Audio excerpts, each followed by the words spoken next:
Okay, Assalamualaikum, selamat pagi. Baik, hari ini kita teruskan dengan tajuk 5.1.2 iaitu ciri kekongrunan segitiga. Okay, dalam segitiga, yang ini fokus kepada segitiga sahaja. Okay, kita nak menentusahkan konjektor terhadap kekongrunan segitiga berdasarkan sisi dan sudut. Okay, kalau kita lihat di sini, kita dua segitiga kongruen mempunyai panjang sisi sepadan dan sudut sepadan. Panjang dan sudut sepadan yang sama. Okay, bolehkah kita mengatakan dua segitiga adalah kongruen sekiranya hanya membandingkan sebahagian sisi sepadan atau sudut sepadan? Maknanya kita tak bandingkan ketiga-tiga sisi ataupun ketiga-tiga sudut. Okay, kita akan lihat contoh dan sifat-sifat kekongruenan segitiga selepas ini. Okey, dalam segitiga dia ada sifat-sifat kekongruenannya dan ada 6 ciri ataupun sifat-sifat bagi segitiga. Okey, kekongruenan segitiga. Dalam buku teks awak boleh rujuk muka surat 128. Okey, jadi kita lihat apa yang dimaksudkan ciri-ciri ni. Okey, ciri yang pertama, sisi. SSS. Okey, side. So yang ni diguna short form untuk bahasa Inggeris. Okey, yang ini maksudnya setiap sisi sepadan adalah sama panjang. Maknanya kita buat perbandingan hanya untuk sisi 1, 2, 3. Semua sisi sepadan untuk rajah yang pertama dengan rajah kedua mesti sama. Contoh di sini AC sama dengan PR, AB sama dengan PQ dan BC sama dengan QR. Jadi ini adalah sifat kekongruenannya adalah SSS, iaitu sisi. Perbandingan ke semua sisi. Okey, boleh? Okey, untuk sifat yang kedua, dia adalah sisi, sudut, sisi. Maksudnya kalau awak lihat di sini, sudut ni di tengah. Okey, dua sisi sepadan adalah sama panjang dan sudut sepadan yang tercangkum antara dua sisi itu adalah sama saiz. Jadi di sini maksudnya sudut ni mesti di antara dua sisi yang kita nyatakan di sini. Contoh di sini AC sama dengan PR, BAC sama dengan QPR yang ni, dan AB sama dengan PQ. Jadi ini jika kita lihat di sini, sifat ini dia ada dua sisi dan sudut ini dia berada di antara dua sisi. So jadi ini cirinya adalah sisi, sudut, sisi. Sudut tu di tengah. Jadi antara dua sisi yang sepadan tadi. Okey. Dalam bahasa Inggeris dia punya ringkasan dia adalah SAS, side, angle sudut di tengah. So angle di tengah lah di antara dua sisi. Okey, itu adalah sifat kekongruenan yang kedua. Okey, untuk sifat yang ketiga, dia adalah sudut.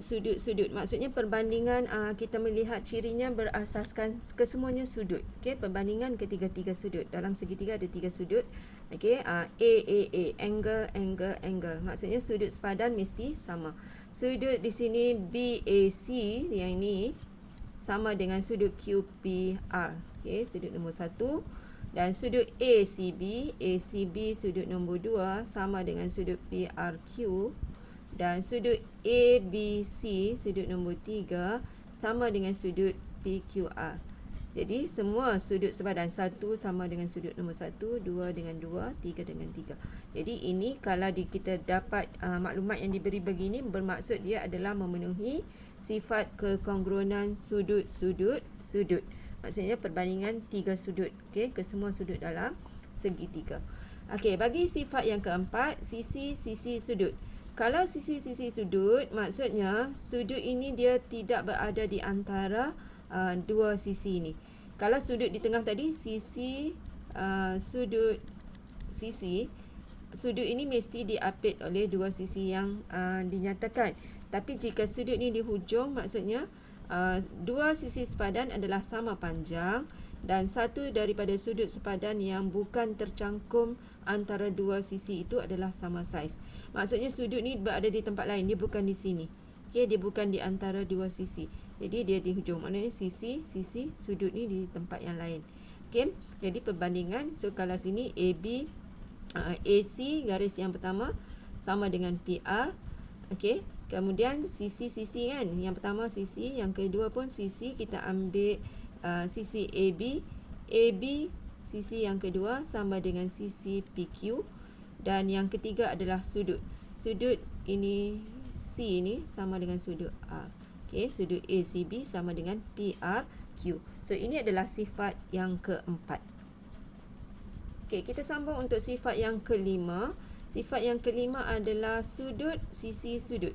So dia ada dua sudut dan sisi ini adalah di tengah di antara dua sudut yang dilabelkan. Okey, dua sudut sepadan adalah sama saiz dan satu sisi sepadan di antara kedua-dua sudut itu adalah sama panjang. Okey, jadi di sini, okey, ini dua sudut, nampak? Sudut ini tak sama saiz lah. Sudut pertama dengan yang ni sama. Sudut satu dengan satu ni sama. Sudut kedua sama dengan sudut kedua, itu C ni dengan R. ACB sama dengan PRQ. Kemudian di antara dua sudut ni dia ada sisi nombor 3 ni. Okey, sebab tu dia sisi di tengah. Sudut, sisi, sudut. Okey, angle, side, angle. Side di tengah. So sisi ni dia di antara dua sudut yang dilabelkan. So ini adalah ciri yang keempat. Sifat yang keempat, kekongrunan bagi segitiga. Dan yang terakhir adalah sudut-sudut sisi. Maksudnya antara dua sudut, sudut-sudut, kemudian sisi ni dia bukan berada di antara ni. Okey, kalau sudut sisi di tengah diapit oleh dua sudut ni. Tapi kalau sudut-sudut sisi ni dia jauh lah, dia bukan di antara dua sudut. Okey, maksud sini dua sudut sepadan adalah sama saiz dan satu daripada sisi sepadan yang bukan terletak di antara dua sudut itu adalah sama panjang. Okey, so sini kita buat perbandingan. Okey, sudut, sisi. Sudut, sisi. Sudut pertama sama saiz, sudut yang kedua sama saiz, mesti sama saiz, dan sisi ni mesti sama panjang. Okey, sisi nombor 3. Okey, sebab tu dipanggil sudut sisi. Sisi ni dia tak letak di tengah ni macam yang ni tadi, sudut sisi sudut. Okey, sisi yang dinyatakan ni dilabelkan ini berada di antara dua sudut, tapi yang ini dia berada di sisi yang lain. Okey, dia tidak berada di sini.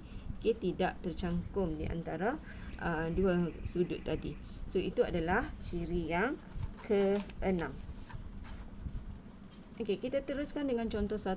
Okey, nak tentukan sama ada setiap pasangan segitiga yang berikut memenuhi sifat kekongrunan segitiga. Justifikasikan jawapan anda. Okey, kalau kita lihat di sini, sudut sini 25. Okey, tapi di sini 10. Okey, ini kita lihat di sisi yang terpanjang 10. So kita nampak sisinya macam di sini adalah tidak sama kan. Di sini 10 tapi di sini yang 10. Okey, so jadi di sini adakah dia kongruen? Okey, kita tengok di sini jawapannya.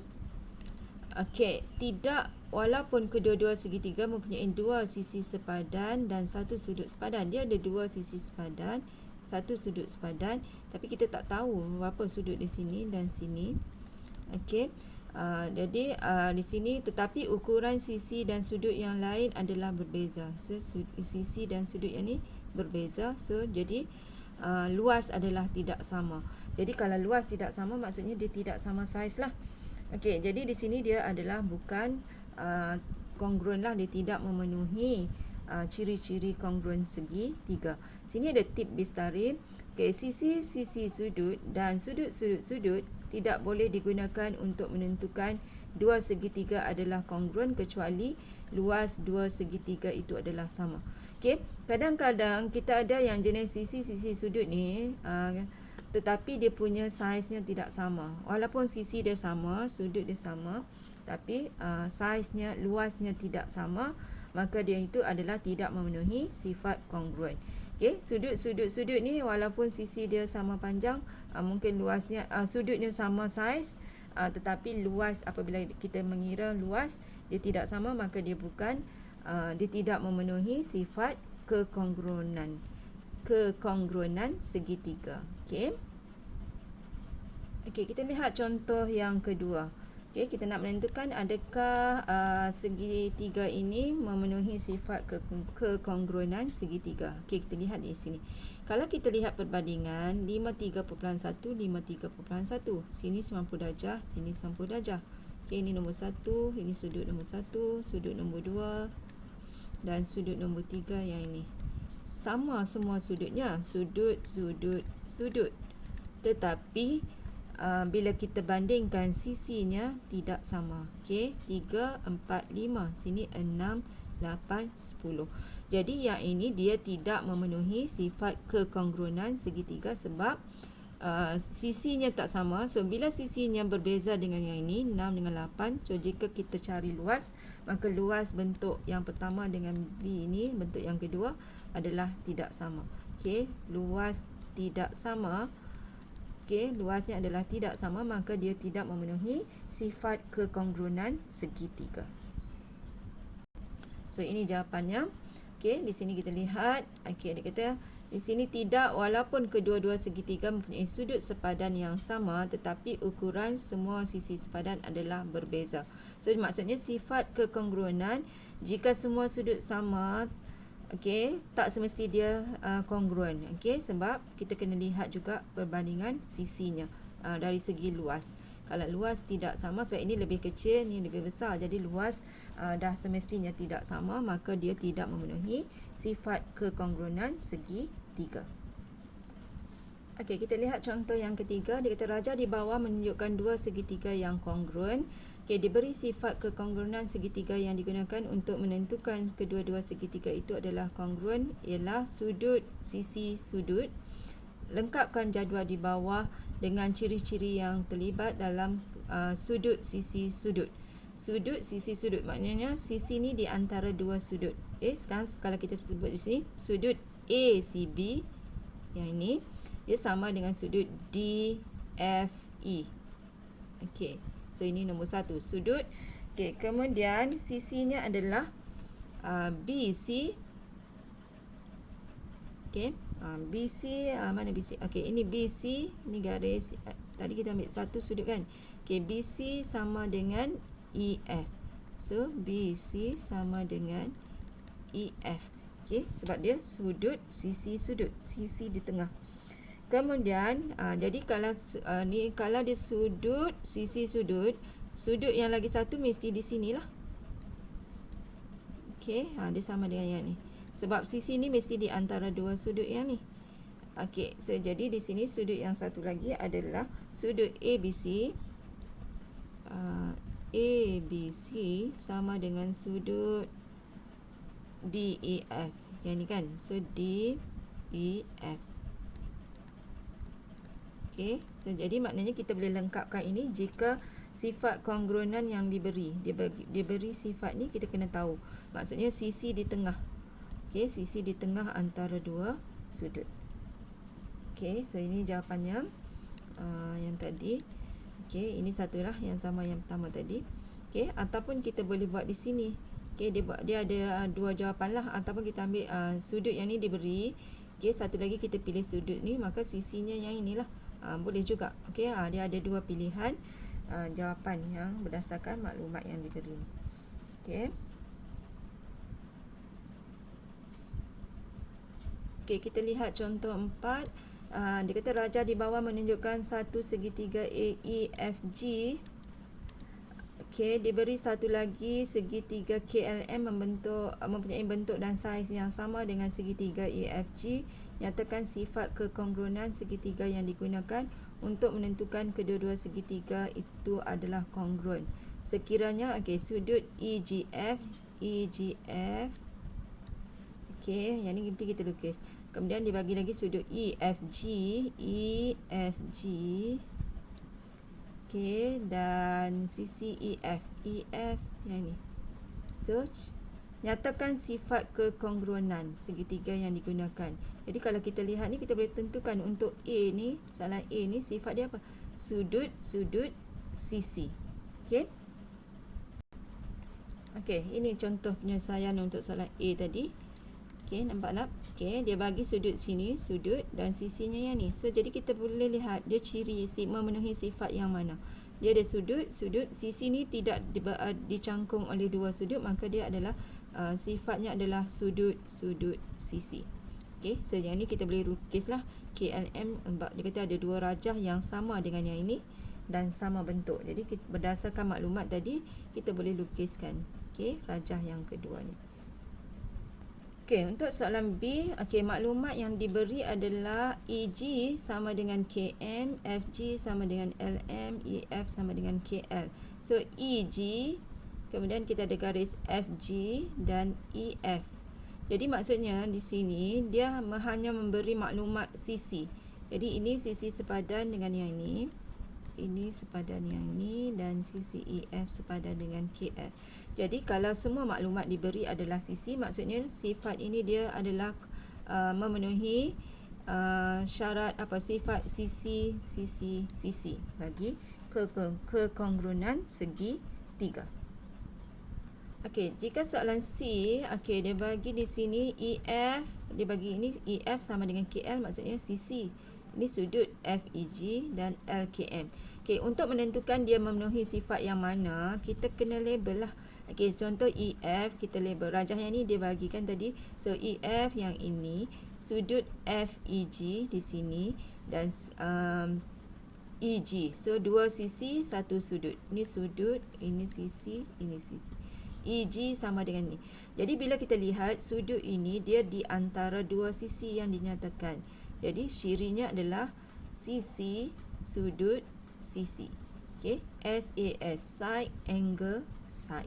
Okey, sudut di tengah. So ini adalah maknanya dia memenuhi sifat kekongrunan segitiga sisi, sudut, sisi. Okey, so itu cara kita nak mengenal pasti dia memenuhi sifat yang mana. Okey, so itu saja untuk kali ini. Nanti kita sambung bagaimana nak menyelesaikan masalah melibatkan kekongrunan. Okey, so kita sambung kemudian. So terima kasih.